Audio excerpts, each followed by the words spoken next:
La primera és un prec, ja ho vam fer en el plenari passat i continuarem fent-ho.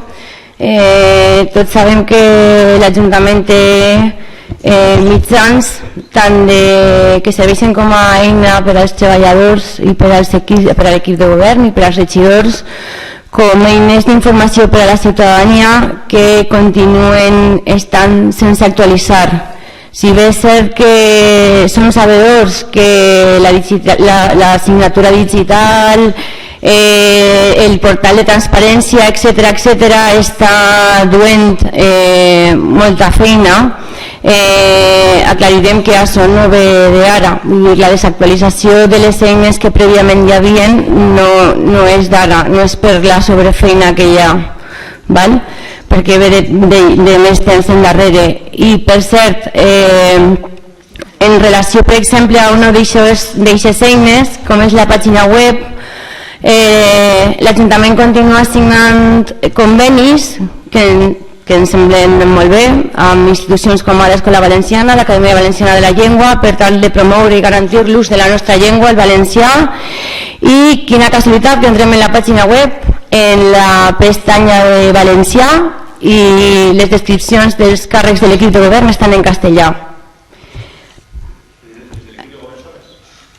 La pàgina només entrar, en la pestanya de valencià, en castellà. Sí, Guillermo. De moment, ja vaig tindre prou. Segurament si me posa més endins trobaré més, però vaig tindre ja prou perquè a més vaig entrar a la pestanya de valencià. Entenc que la informació ha d'estar en valencià.